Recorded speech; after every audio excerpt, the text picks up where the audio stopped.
All right, Brad Griggs player profile. Brad, it's good to have you back in Jamestown. It's good to be back. Good How to see a did? lot of new faces. Yeah, it's great to see you guys come back, and the UTSA connection has been a really good one here, uh, and it was great. We're here, by the way, we're recording these at different times, and we're right after a big win that you just got against Newark.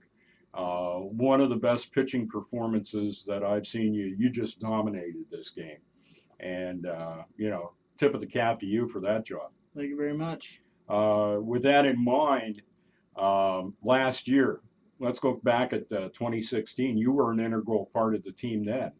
And I know when Anthony and I talked in the pregame show before today's game, he had mentioned the fact that for the last, for all the time you've been here, you never missed a start. Every time it was your turn in the rotation, you were there. And that's impressed him. And talk about how that's impressed the folks back at UTSA. I mean, I did come off a decent summer last summer, or whenever I was in the moment. I guess it was a good summer, but now looking back at it, I really want to do better. I want to always be getting better, but I didn't I didn't pitch but 3 innings this year, so it's kind of a letdown. But I guess it's just motivation as to how good I want to do this summer, just prove myself. Yeah. Well, maybe that time off has helped you, get off to the kind of Right. start you've I mean, had here. my arm feels great, so I Yeah. can't complain about any injuries so far. Yeah. So that's good. Absolutely. What's your biggest memory of last year? I mean, we had an interesting end of the season. We had a nice run to the finish. We got to Utica, and we've talked about this. Some of the other guys that we've talked to have I've said I think that rain was the difference in that game. I think maybe we win that if the rain hadn't come. Right. I think we did too.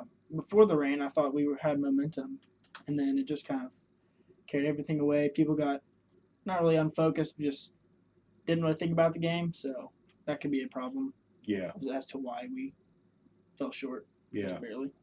yeah. I was one of the strangest situations.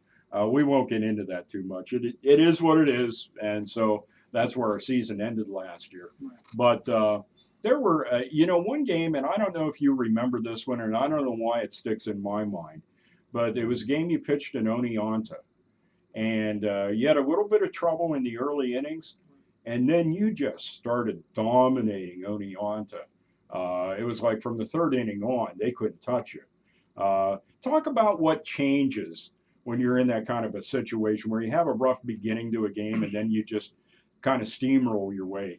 Right. I mean, ever since I started pitching, my one of the beginning innings of a game has always been the toughest inning. So once I get out of that, it's just like I just kind of get comfortable and just Hmm.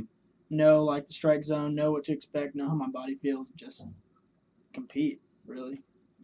What's it like there's got to be a comfort level with you having Conley back behind the plate again. Now, you didn't today in today's start, but I'm sure you're going to be, you'll be throwing the Chris a number of times before we're done here. What's it like to know that guy behind the plate? I mean, coming off of last summer, I know that he works hard. He's one of the hardest working catchers that I've ever seen behind the plate, and I love him back there because he'll get you calls.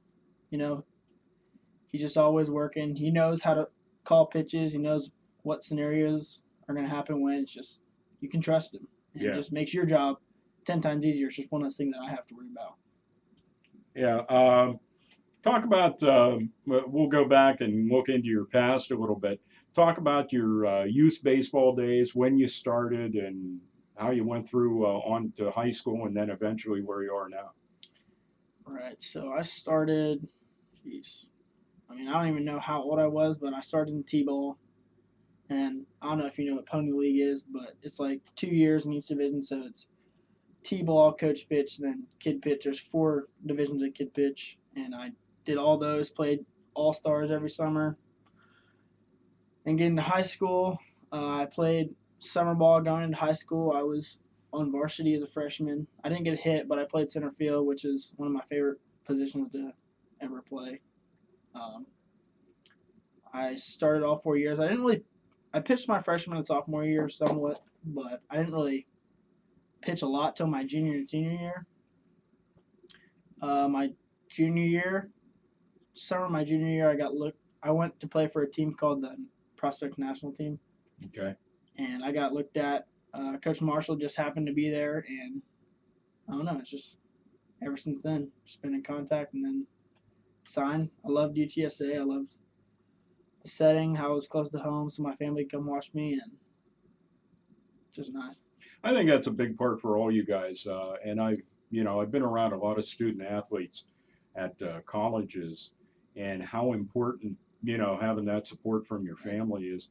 And they literally, families will go through hell to support you. It's amazing. Yeah. And I think your folks are the same way. My parents, I love my parents. They do everything for me.